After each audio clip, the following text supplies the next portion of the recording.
Assalamu alaikum wa rahmatullah. Bismillah walhamdulillah wa salatu wassalamu ala rasulillah. All praise due to God, the creator, the sustainer of the universe.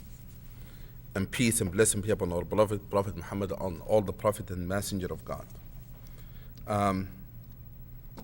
It made it easy for me to come to Georgetown today because somebody drove me here. Usually I come late. All the events of Georgetown for the traffic and so forth. I want to thank people who come with me from Adams, helping me to get here. This topic is an important topic because Islam had been associated these days, especially if you turn on your Fox News or CNN sometimes even, you will hear a lot about Islam and connection with violence and terrorism and so forth. And you hear a lot of experts, quote unquote. It is very interesting for a Georgetown student. I want to tell you that I want some of you to specialize in Islamic studies so we can get a little bit of fair coverage of those experts. It's the only religion that I see in America. Most of their experts have nothing to do with the religion itself. But have you heard you see somebody said expert in Judaism and it has nothing to do with it? Most of the people expert in Judaism, either Jewish or have something to do with it, taught it, or Christians, expert in Christianity. But expert in Islam is always, and most of them, what I heard, maybe I'm wrong, they are not really understanding Islam well, and they come across very negative about Islam. Therefore, this issue of war and Islamic perspective of it, you have heard many quotations. People have quoted Qur'an, and they become expert in tafsir, interpretation of Qur'an as well. They tell you what the Qur'an meant by those verses. Therefore, how many of you heard this verse that in the news or some of these experts said, it is in the Qur'an that kill them whenever we find them? You heard that before? That people have quoted this and they said this is what Islam teaches and so forth. I would like to address this issue first in the broader perspective. War is bad, isn't it? That's very simple. My daughter said that, Muna. Very simple statement. Because war brings destructions. It means taking people's life. And I would like to refer you to Arabic language of the word war. And can I get some of my note here for me? Thank you. See? The word war in Arabic, who knows Arabic here? What the word war in Arabic? Harb. And harb means literally to salb, means to eliminate, to take something, to vanish something. And that's why the word harb means to take life, to eliminating life. Sometimes used figuratively, meant to eliminate evil. You see it in the Quran also. Therefore, this word holy war, you heard of this before. You cannot find it in Arabic language, whether in the Quranic text or in the teaching of Prophet Muhammad text. Who knows Arabic here? What is the word holy war will be in Arabic? Harb al-Muqaddasa. I challenge all the experts from I'll go with the alphabetical order, was that to say in their names, so it's okay, to get us the word holy war from the Quran. Which chapter, which passage say that holy war? The word you hear that being translated holy war is the word jihad, which I'm gonna really touch on it. Also, the meaning of the word jihad.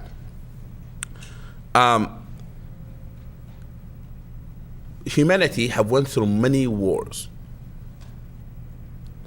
And if you would like to know how bad war it is, you need to visit the museum, the new museum on the mall, what that museum is.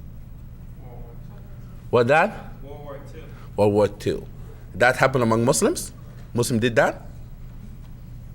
This is the war, all the wars get into the war. It started in Europe and then it spread around the world. It was started a civil war, then the colonists and the people who are colonizing different countries to get them to join this war.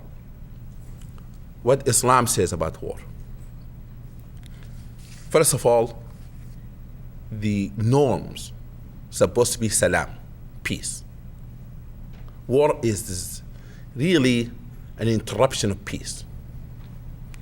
And that's why you see in the Qur'an, the teaching of the Qur'an, that Muslims should advocate peace and live with other people in peace.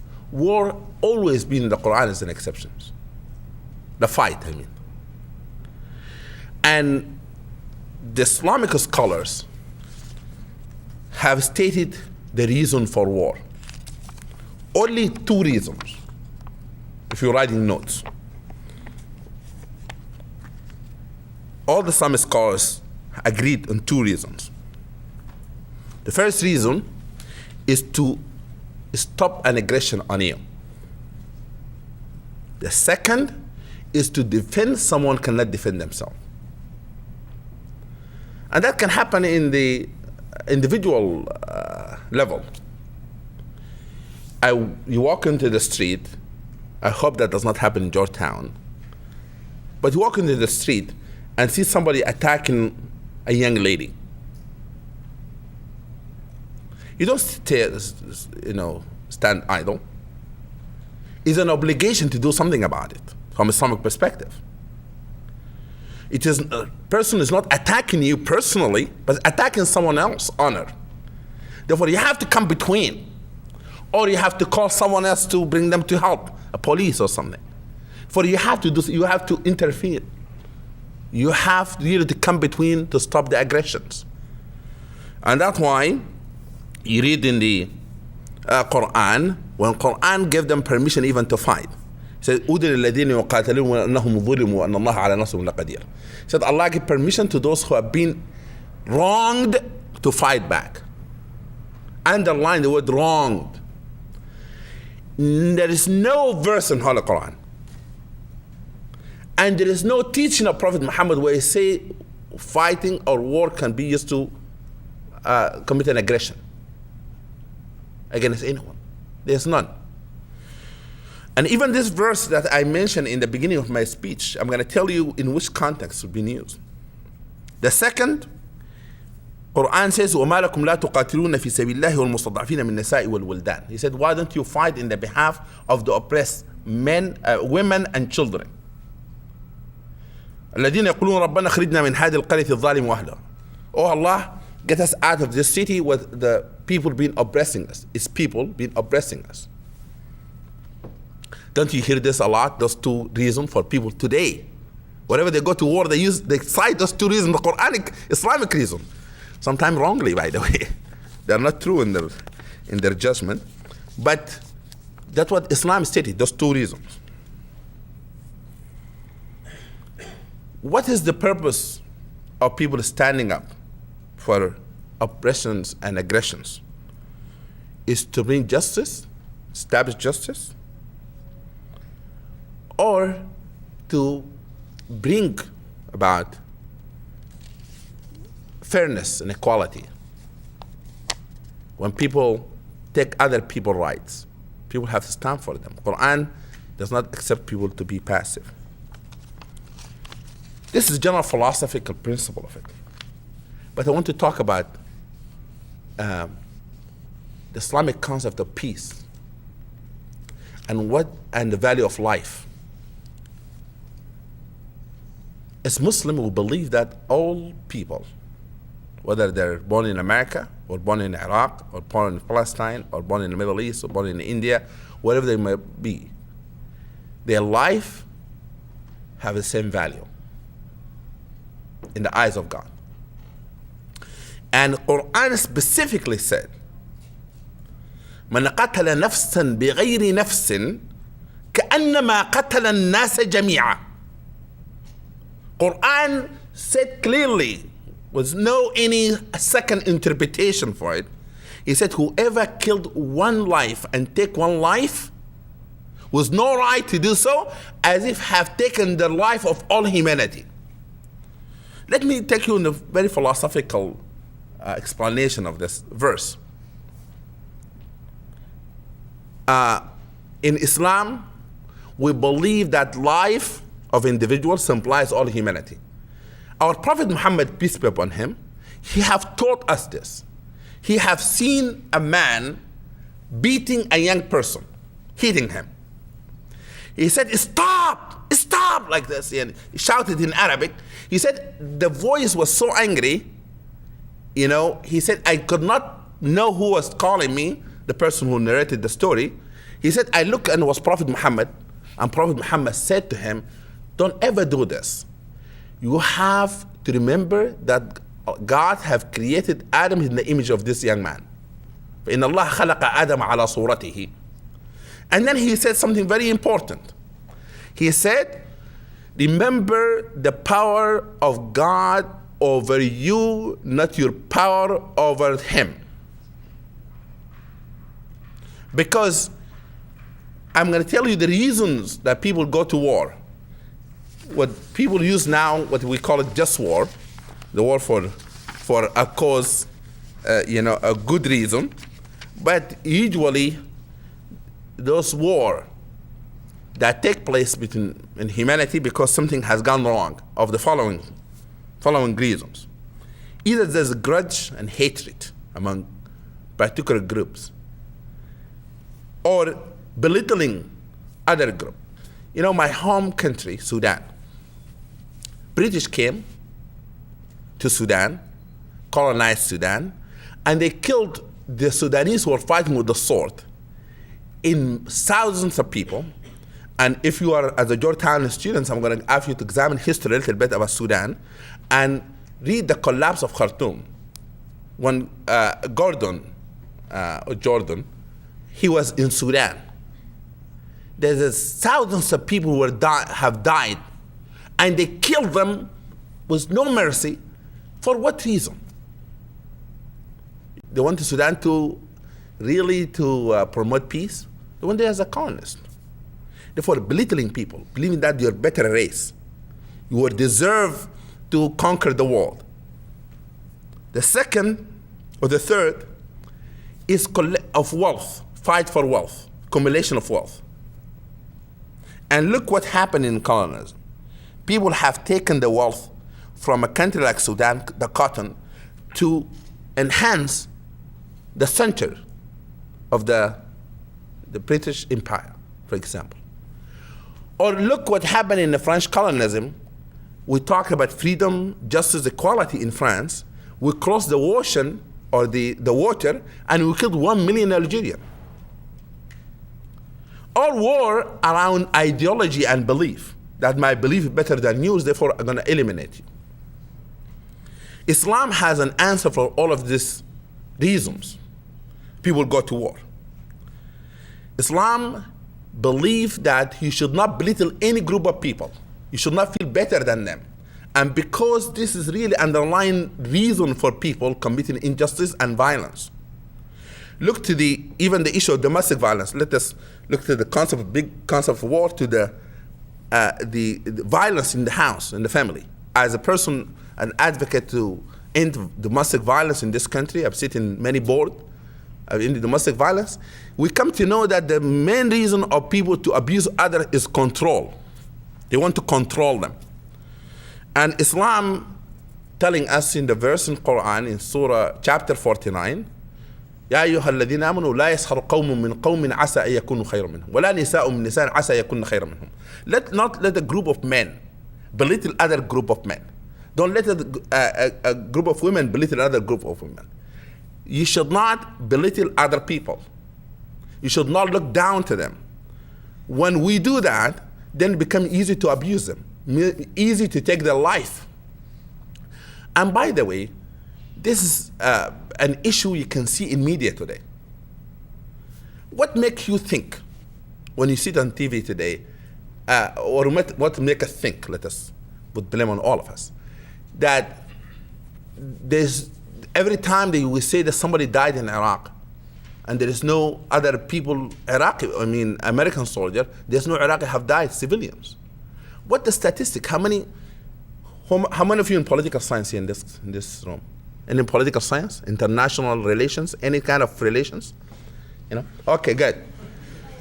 Now, I want you to check the facts. I want you to check how many civilians have died since the Iraq war. We need to have a calculation because every person matters.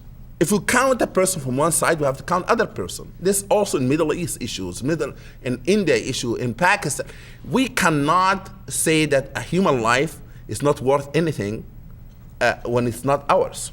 Therefore, what Islam is saying that we have to value the life equally of every child, of every human being. And the other issue that Qur'an address here, the issue of controlling issue of control and the issue of wealth. And it is very interesting that if you really examine the war took place, all wars, major wars, when you see the war, look for the money. Seriously. It is, most of the time, is around this issue. What is oil, what is minerals, whatever it may call it. Now, I'm gonna tell you that there's so many people, Muslims, non-Muslims, have misused religion to justify violence. We have to admit that. Whether that Muslims or non-Muslims have used religion textbooks to take innocent life. I'm going to read you something that I did some exercise to some people in the car with me. Let's go through this. I would like to read to you some passages. And for the Muslim expert, I want you to tell me what this passage is from. Then you must utterly destroy them. You shall make no covenant with them and show them no mercy. What chapter? What chapter is this? What chapter in the Quran? Does anyone know here? Have you heard this passage before? Yeah. Okay. What chapter in the Quran? I don't think it's in the Quran. It's not in the Quran. Where? Is it in the Bible? It's in the Old Testament. It's in the Torah. This is in the Torah. Then I will quote you another one. It says, when all the efforts to restore peace prove useless, and when all efforts to restore peace prove useless, and no words avail, lawful is the flash of the steel. What is that from? I think that's Quran either. This Quran? I don't think so. What that is? New Testament. No, it's not the New Testament. Good shot. What book is this? Is all people here are Muslims? Who people of other faith? Okay. Is anyone Sikh here? This is from the Sikh scripture. Okay? Now, I'm going to read another one.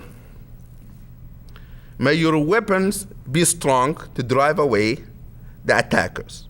May your name be powerful enough to check the foes.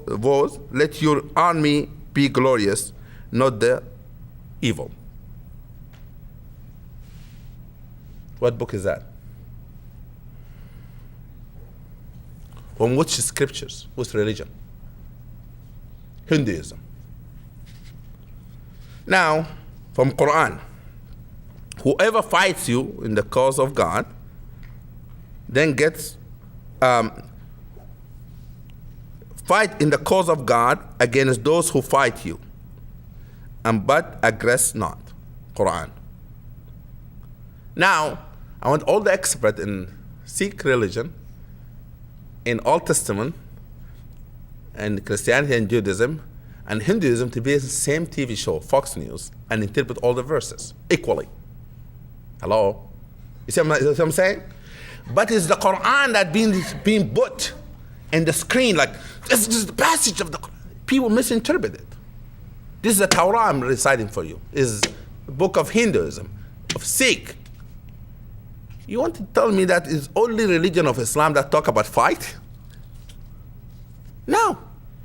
But look what Islam teaches about war.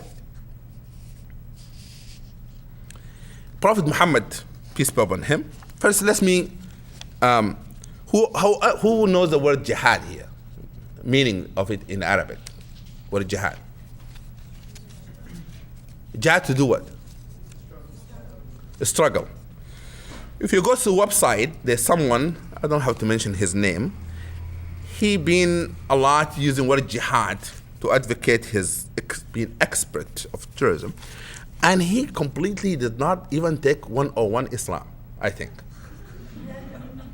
And I invite him, perhaps maybe I send him an email and offer him a class. I don't think he will come. I looked at his website today, and I want to see how he interpret the word jihad. It's completely a lie. It is not what his even religious book says. He said jihad is the violence fight, that to eliminate Jewish and Christian and our world of other people of the world. What is this about? The word jihad means to strive and struggle. Who studied economics here? Okay, have you read the book about jihad? Recently in Dan Reem's show, about talking about jihad, but the book is not about Muslim jihad. He used jihad talking about Wall Street, talking about stock markets and so forth. And she asked him why you use the word jihad. He said, because I found it very interesting. Word means to struggle, to strive, to have the maximum effort. And he used the word jihad. And his book was buying like that because he was thinking that they're going to talk about jihad of Islam, which is good. He made money out of it, I think. But the word jihad from jahd and juhd. Juhd means to strive, to struggle, to do something, and have different levels. Part of it is to strive to convince someone with an argument, for example. Qur'an says, وَجَاهِدْهُمْ بِهِ جِهَادًا كَبِيرًا. Use the Qur'an to make jihad with people, meaning to argue with them and to express your opinion and to be able to clarify your belief. The word also jihad have been used to strive to clean oneself and to fight the weaknesses of oneself, called jihadun nafs, and also being used to defend oneself physically. Therefore, I have three levels of the word or jihad. Now, even in the time there was a war and fight, Islam has set its rules. Those who also study international relationship, I would like you to go to United Nations website and go to the human rights and the issue of engagement in war, and download the Islamic perspective. They're saying that Islam has stated from the time of Muhammad, Prophet Muhammad, peace be upon him, that even if you have to defend yourself and engage in war, you should not kill civilian. What do you call killing of civilian these days? Collateral damage. What that about? How comes you kill children and say, sorry for them, what can we do? Every person being killed is a family. Can someone take my daughter's life and be to convince me this collateral damage? Do you think I will accept that? If someone can take a life of some people who kill other civilians and somebody take the life of the children, you would tell them collateral damage, you accept that? How comes when other people's family, when other people's children, when other people's women, we call them collateral damage? He said, Prophet Muhammad, do not kill civilians. Don't attack anyone who does not attack you. Don't cut trees. Don't attack place of worshiping. Those who isolate themselves away, don't engage with them in war. He prohibited them from doing that. You read that in the United Nations website, a quotation from Islam on this issue. The other issue that he said, Abu Bakr Siddiq, radiallahu anhu, one of the great Muslims leaders, the first Muslim leader after Prophet Muhammad, peace be upon him, he said to his army general, he said, do not attack and take the life of children, don't cut trees, don't poison water, don't destroy water. And we see that's done every day. When the Soviet Union was in Afghanistan, they were used to drop poison water on the water, drinking water, so that they kill Afghans. I want to conclude by saying this because as members, it's very good keeping time. How can we avoid wars? How can we promote peace? This university, I think people are very active. Am I saying the right thing? I think so. Very active in promoting political awareness. Therefore, I'm going to suggest something. First, in order to have peace, we have to promote justice across the globe. Justice for all. White, black, Muslims, Hindu, Jewish, Christians, everyone. Justice for all. We have to fight bigotry and racism and self-interest against other people's interests. We have to make our belief in values of freedom and justice universal. I cannot be in the United States a person who believes that I should not abuse others, people in the prison should not be abused, but across the ocean I do that. I cannot believe that I have to live life of prosperity here, but across the world I see hunger and I see fight and I don't do anything about it. And we should stop this greed for power of creating all of these nuclear weapons around the world, which is you're going to come back and hunt all humanity. People have to stand strongly against such a thing. And I would like to really conclude by saying this, that there's two areas. There's area of we call concern, and then the area of influence. You heard what I said? Two areas, what are they? The concern is that there's no regard for human lives. Terrorism, taking people's life, people disregarding war, disregarding civilians, killing them around the world. This is an area of concern. The area of influence is here. What you can do as a Georgetown student. Creating awareness, making people to understand, as a Muslim also for the Muslim student, what Islam stands for. For our friends who are not Muslims, to convey what Islam is about, so people don't stereotype us, and to put our hand together to establish this global justice. But it starts within us, the area of influence. This is my ending of my remarks, and I'm quite sure that you might, especially if you don't like what I said, you might have some questions, and they can entertain those questions.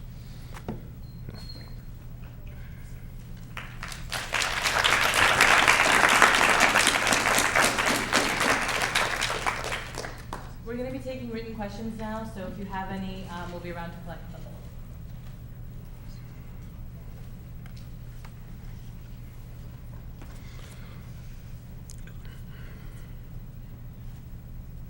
Okay, can you address the phenomena of suicide bombers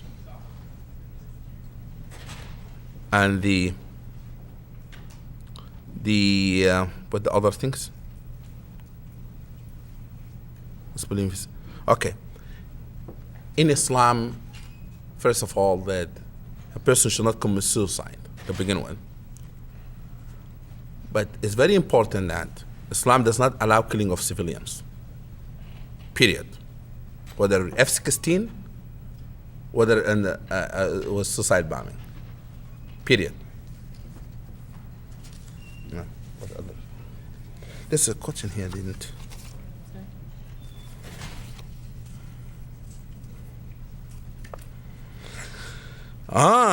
Somebody asked about Sudan. Okay, in Sudan, what is the main reason for the conflict? Is it religious, political, tribal? Okay, what conflict? There's two kinds of conflict in Sudan. One of them, Southerns versus Northern Sudanese.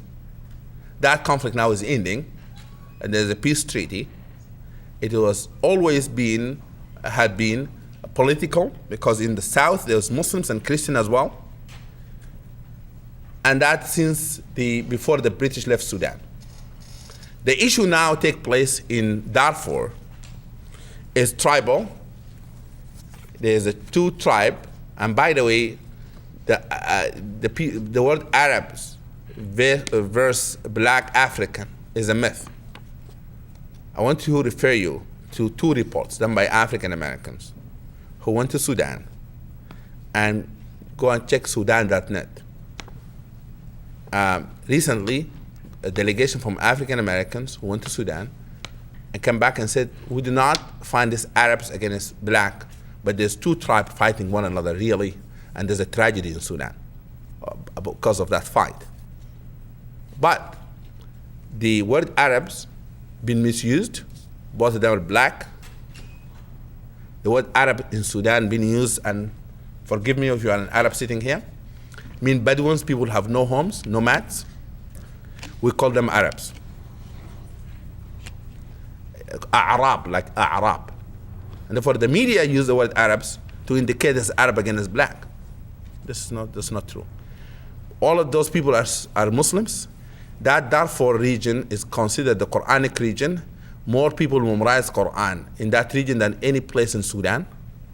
That place used to be an independent, long time ago, Islamic kingdom. The person who used to rule that part of Sudan before colonialism, before British, it's called Ali Dinar. And Ali Dinar, how many of you went to pilgrimage, went to Hajj? Okay, when you go to Medina, and there's something called Abar Ali. Abar Ali, those are the wells that dig by the money of Ali Dinar from Sudan. That's how they used to rule that region.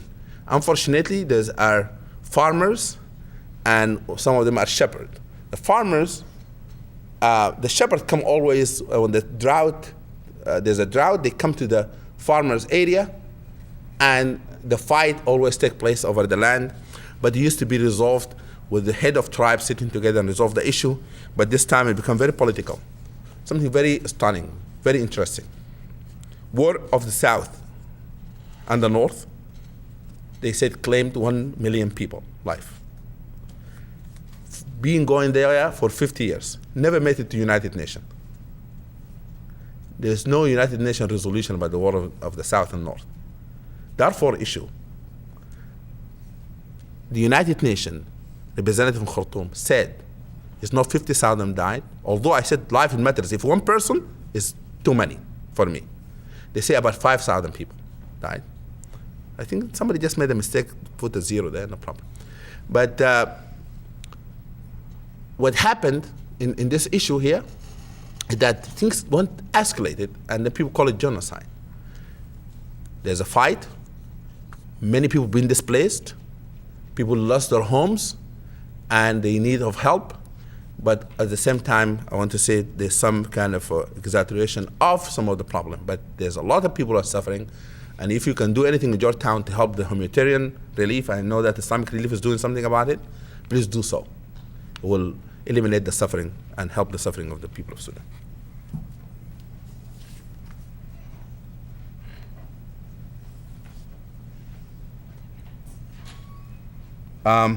You mentioned, sometime, and maybe I'm getting old, I cannot read well.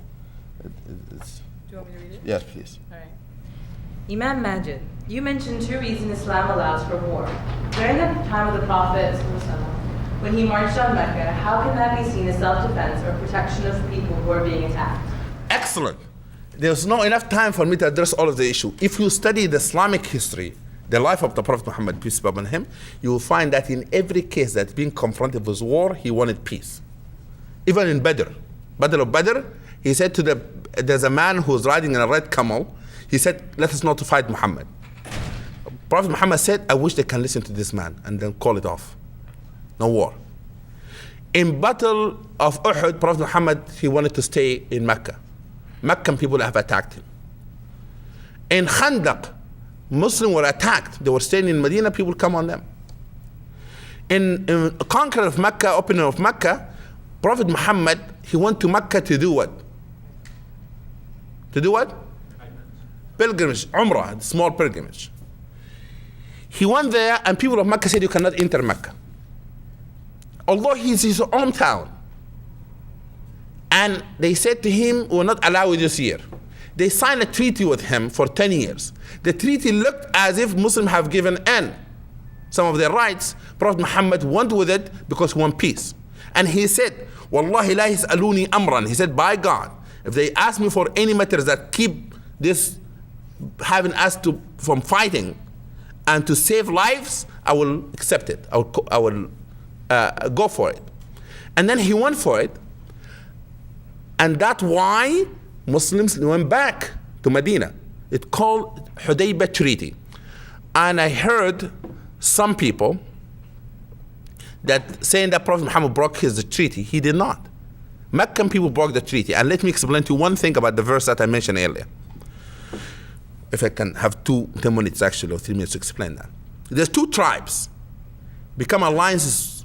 One of them was Prophet Muhammad, one of them was Meccan. One of them called Bani Bakr, one of them called Khuza'a. Bani Bakr went to Meccan people at the time, and Khuza'a went to Prophet Muhammad. Khuza'a, not all of them are Muslims, that tribe. Bani Bakr, all of them are not Muslims.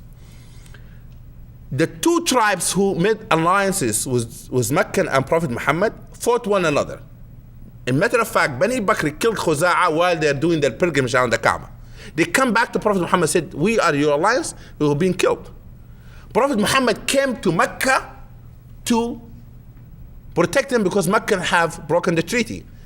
And when that happened, the people who killed them, they ran away. About 15 or 20 men have run away to Taif. That's why Qur'an say, go after them, of those terrorists who terrorized the Khuza'a in Mecca. He said, kill them whenever you find them. They talk about this group of people. Not all of them. Otherwise, Prophet Muhammad entered Mecca, what did he do? When he entered Mecca, all Mecca were Muslims? No. He said to them, go, you are free people. If it's the verse meant to kill people, he could have went and slaughtered all of them. He said, peace, free. You commit aggression against us? No revenge. Do you see what happens sometime in war where people have revenge and eliminating a whole race from the face of the earth? You know what happened in Muslim when Muslims were attacked in Spain? Muslims were forced in Europe to change their names, was eliminated, were killed. But Prophet Muhammad did not do that. And that's why this verse has taken out of context. Is address that particular issue of Hudaybiyah time. Why is it that, even though a lot of religions address violence in their religious texts, you see almost exclusively Muslims using their ideology to justify the violent behavior?